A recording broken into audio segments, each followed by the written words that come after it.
It's Pete with Pathways to Aviation talking about the elevator pitch, what it is, where it's used, and a handful of tips to making it pop. So there you are. You step into an elevator and you see the person with whom you aspire to become, or you spot the hiring director for your favorite company. What do?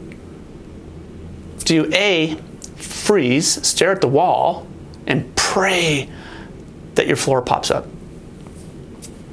Or B, do you turn and start a conversation? Now, we talk about the resume and the job application as being a ticket to landing a job interview. The elevator pitch is a ticket to a great conversation and hopefully a strong relationship. Now, the elevator pitch doesn't always have to be career focused.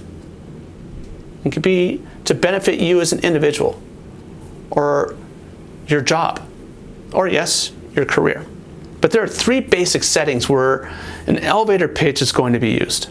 And the first are more social gatherings, weddings, in line at a coffee house, on campus, in an airport.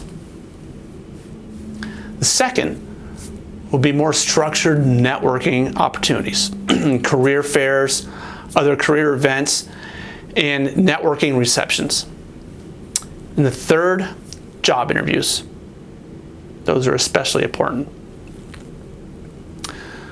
So what is the elevator pitch? Why does it matter? Well, the elevator pitch opens doors of opportunity. It's an opportunity for you to brand yourself, the organization you're representing, and possible outcomes, ways people can get involved. So there are three basic elements of an elevator pitch. And the first is to describe who you are. And you can start by sharing your name. And you can follow that up by describing briefly your background, your interests, your skills. Now, you want to do it in a way where you can kind of connect it to your objective. And if you don't have a specific objective, your objective then becomes branding yourself. The second, describe your purpose. This is a great opportunity to share your why, your passions, your purpose for being, for living. Describe where you're working, what you're doing, organization you're representing, the project you're working on. And the third is to describe your objective. What is the vision? What are the goals? What are you hoping to accomplish? How can people get involved? When you encapsulate those three elements, who you are, your purpose, and your objective, in an authentic, compelling, passionate, confident way, you're going to inspire additional conversation. You want them to turn and say, wow, tell me more. Or I'd like to know a little bit more. Or I'd like to get involved. What can I do? And then you can launch into a 2 to 5 minute description of all the greatness that you're doing. So I have a handful of tips to share that help your elevator pitch pop. The first is to know your audience. And there are some surprise moments where you step into the elevator or you're in line and you see somebody and you're like, oh my gosh. But the more prepared you are with every type of elevator pitch, everything that you're trying to accomplish in this world, the more prepared and better off you'll be when those situations happen. And they will. But for the most part, the elevator pitch will be used in more planned fashions. Networking events, weddings, job interviews. So know your audience. Who's attending the events?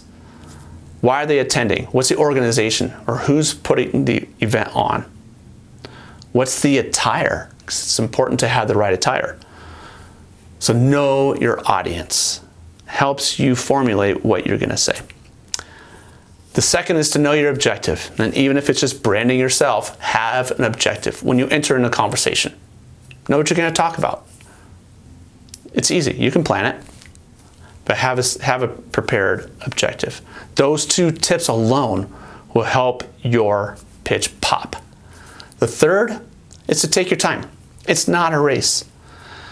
Yes, it's like 30 to 45 seconds, which is about 60 to 75 words.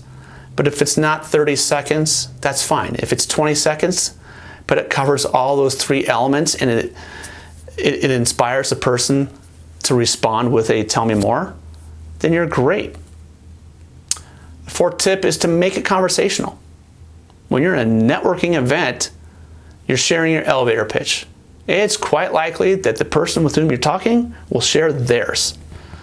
So do the same with your elevator pitch and make it open-ended. Allow for them to ask for more information to get to know you better. If it's closed and you end with a would you, like yes or no type of question, it's going to end the conversation. So make it conversational.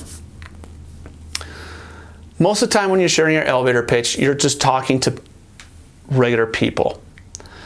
Unless you know that that person will understand everything you say, avoid any niche words or phrases. And if they ask to be more specific when you're general, you want them to do that because then you can inspire additional conversation. So avoid the niche. And the sixth tip is to be confident. And how do you become confident? Practice. Practice the elevator pitch. Stand in front of a camera, videotape yourself, watch the recording. Do the same by a sound recorder, in front of a mirror, with friends, but practice. Practice may not make perfect, but at least you're prepared to make that delivery.